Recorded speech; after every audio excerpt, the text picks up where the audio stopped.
반갑습니다. 타임 레버리지. 시간을 들여 막대한 수익으로 치환한다. 소중한 하루가 밝았습니다. 오늘도 좋은 하루 만드셨으면 좋겠고요. 정직, 성실, 겸손, 조심 다지면서 지속적으로 파이팅 하셨으면 좋겠습니다. 천천히 들어가 볼까요? 최근에 극단적 공포의 시장이 연일 나타나지고 있죠. 여기에 빠진 비트코인이다라고 하면서 또 많은 트레이더들이 시즌 종료다, 이제 하방으로 내려갈 것이다, 이런 식의 뷰도 좀 나오다 보니까 8만 달러 밑으로 하락하는 것에도 배팅하는 그런 움직임들이 나오고 있습니다.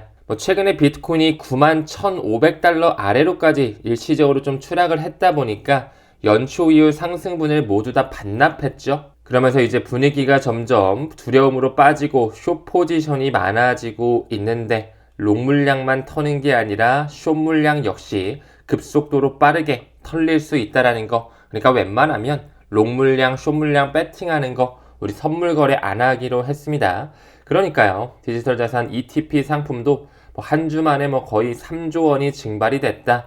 2월달 이후에 최대 유출이 나오면서 현재 불확실성 자체가 매우 증폭되어 있고, 몇몇의 고래 매도까지 겹치면서 일시적 조정이냐 시즌 종료냐 의견이 분분한 최근 시간을 보내고 있습니다. 하지만 우리는 유동성 사이클을 기다리면서 우리가 지금 좋아하는 XRP, 스텔라 루멘, 이런 IS2002 코인이나 비트, 이더, 솔라나와 같은 이미 현물 ETF가 만들어진 코인들 집중하고 있는 거죠. 그 부분의 일환으로 비트코인이 9.2만 달러, 과거에 만들어졌던 이 CME 갭 자체를 완전히 메웠습니다.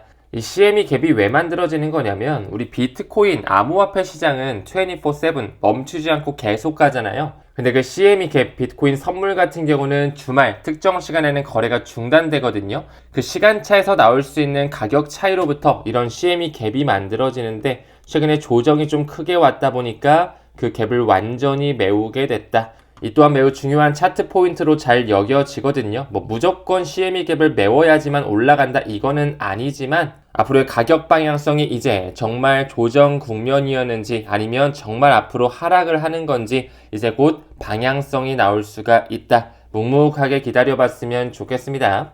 다음 정표는 우리 상한학교 에이플 회원님이신 합정대영님께서 소통방에 보내주신 사진인데요. 돈은 참을성 있는 사람에게로 가더라. 여기서는 주식시장이 나오죠. 코인시장도 마찬가지라고 생각을 해요.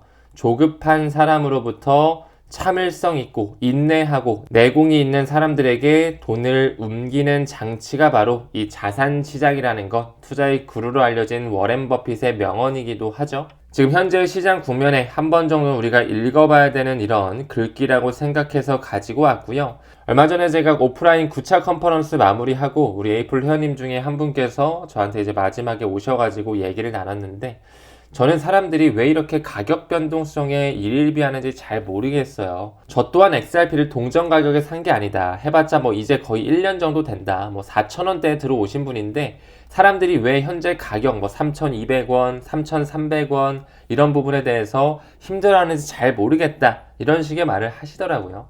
5년, 10년 바라보고 토크나 시장 오는 거 확신이 되면은 굳이 현재의 이 가격 변동성에 그렇게 힘들어할 필요가 있을까? 또 이렇게 질문을 주시더라고요. 물론 사람마다 재정 상황도 다르고 투자에 대한 어떤 방망이를 길게 잡느냐 짧게 잡느냐 이런 부분에 대해서 조금씩 다를 수 있겠지만, 우리 구독자님들과 에이플 회원님들은 웬만하면 조금 더 장기 투자 개념으로 가져가시는 분들이기 때문에 이런 생각도 충분히 동감이 되는 것도 같습니다. 혹시라도 아직까지 너무 힘들고 뭔가 잠도 잘 안 오시고 왜 내가 지금 물려있는지 모르겠다라고 하시면 본인 스스로 조금 더 공부하는 시간을 늘려보셨으면 좋겠어요.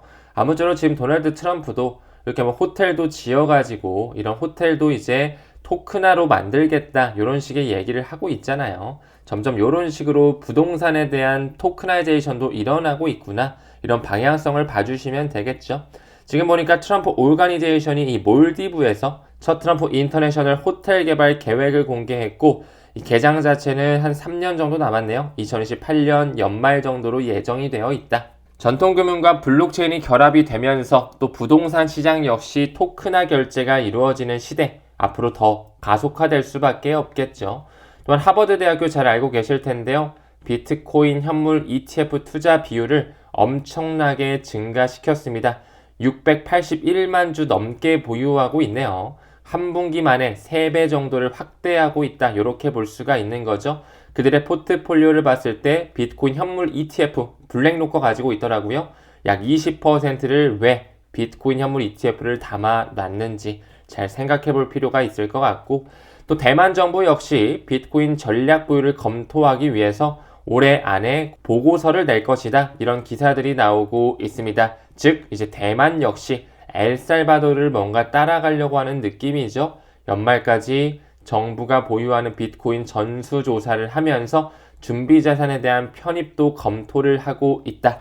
이제 기관, 대학들 뿐만 아니라 국가 단위로도 비트코인, 이더리움과 같은 이런 암호화폐를 받아들이고 있다는 거, 토큰화 시장이 열리고 있다는 거, 이런 부분을 우리가 조금 더 장기 패턴으로 인지하고 바라봐 주시면 좋을 것 같습니다.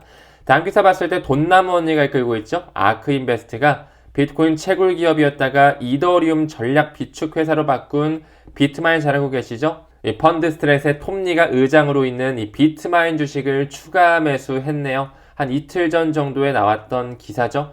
하지만 그에 반해 피터 틸의 파운더스 펀드는 비트마인 지분 전량 처분한 건 아니고요. 절반 정도는 좀 처분을 했습니다. 본인이 초기부터 지분 9.1% 정도 가지고 있고 어느 정도 올라와서 좀 조정 국면에 내려와 있는데 본인 전략에 맞게 조금 분할 매도할 수도 있겠죠. 하지만 여전히 254만 주가 넘는 포션은 가지고 있다라는 거 참고해 주시면 좋을 것 같고요. 무엇보다 그들이 이끌고 있는 파운더스 펀드는 리프트라든지 스트라이프라든지 에어비앤비, 여긴 나오지 않았지만 스페이스 X, 스포티파이 등등에 투자했고 여기 화살표가 리플로도 뻗쳐져 있죠. 모든 것이 연결될 수 있는 리폴 릴레이션십 인포그래픽만 미루어 보더라도 가치의 인터넷망은 이미 설계가 되어 있다. 다시 한번 강조드리고 싶습니다. MSTR 스트래티지라든지 비트마인, 샤프링크, 메타플래닛 여러 가지 트레저리 기업이 있잖아요. 이 디지털 자산 암호화폐가 최근에 좀 조정 국면을 맞았다 보니까 이 트레저리 기업에 대한 주가도 아주 크게 떨어졌던 것 같습니다. 손실은 개인 투자자의 몫이다. 이런 비판의 목소리도 나오는데 저는 개인적으로 그냥 DAT 기업 투자할 바에는 XRP 현물, 스텔라룸의 현물, 아발란체, 도지코인도 지금 DAT 기업들이 나오고 있죠. 차라리 이런 코인의 현물을 들고 있는 게 안정적이지 않을까 싶어요. 롱숏 물량 치게 되면 다 청산당하기 일쑤지만 우리가 잘 버티고 가지고만 있으면 내가 가진 현물은 가치 반영이 될 때까지는 기회의 순간이 남아 있는 거니까 그 파생 상품격인 DAT 기업보다도 저는 그냥 암호화폐 현물을 들고 있는 것을 더 선호합니다. 참고해 주시면 좋을 것 같고, 이제 일본의 금융청 역시 암호화폐를 이제 금융상품으로 분류하기 위해 이제 움직이고 있구나. 20% 단일 과세로 낮출 전망이다. 현재 일본 같은 경우는 이 세율이 너무 세가지고 비트코인을 직접적으로 사는 것보단 메타플래닛을 사람들이 많이 사고 있는데 점점 제도권에 편입되는 움직임 바라볼 수가 있습니다. 다음 기사 봤을 때 이제 프랭클린 템플턴 XRP 현물 ETF가 출시가 됐죠. 이제 다가오는 10일 안에 약 9개 정도의 XRP 현물 ETF가 출시될 것이다. 이런 얘기가 나오고 있는데요. 프랭클린 템플턴 1조 달러 이상 자금을 운용하는 자산 운용사다 보니까 매우 고무적인 공급 쇼크를 우리가 기다려볼 수가 있고 CBOE에서 거래가 시작됐다라는 점 또한 확인할 수가 있습니다. 이제 프랭클린 템플턴이다, 비트와이즈다 일단 상장이 되면서 유동성 확대가 본격화될 수 있는 시기 우리는 지금 때를 기다리고 있습니다. 타임라인 보니까 비트와이즈 11월 20일, 21 쉐어즈 21일, 코인 쉐어즈 22일, 그레이스케일 22일, 위즈덤트리 25일 해가지고 11월 중하순 말일께까지 꾸준하게 XRP 현물 ETF가 뚫리게 되고 있습니다. 가격적인 부분은 뒤따라오진 못하고 있지만 결국에는 어느 시점 트리거 포인트가 나오면서 XRP에 대한 가치 반영도 이루어지게 되겠죠. 지금 현재는 우리가 여유롭게 마인드셋 가져가면서 시간을 내 편으로 잘 들였으면 좋겠습니다. 늘 강조드렸지만 리플 사는 IPO가 급하지 않다. 레이를 인수하고 지 트레저리, 히든로드, 리플 프라임으로 바뀌었죠. 또 최근에는 팰리세이드까지 완전히 인수하면서 커스터디라고 하는 수탁 영역도 생태계를 확장시키고 있는데 우리가 XRP를 투자하면 투자할수록 리플의 회사, 레이어 1인 리플 원장, XRP 디지털 자산의 이 개념 반드시 내 것으로 만들면서 투자했으면 좋겠습니다. 이제 점점 세계 각지에서 디지털화를 추진하고 있고요. 이 CBDC에 대한 상용화 역시 박차를 가해지는 모습이 보여지고 있죠. 우리는 지금 이 세상을 준비하기 위해서 XRP에 대한 자리 선점을 미리 해놓고 있죠.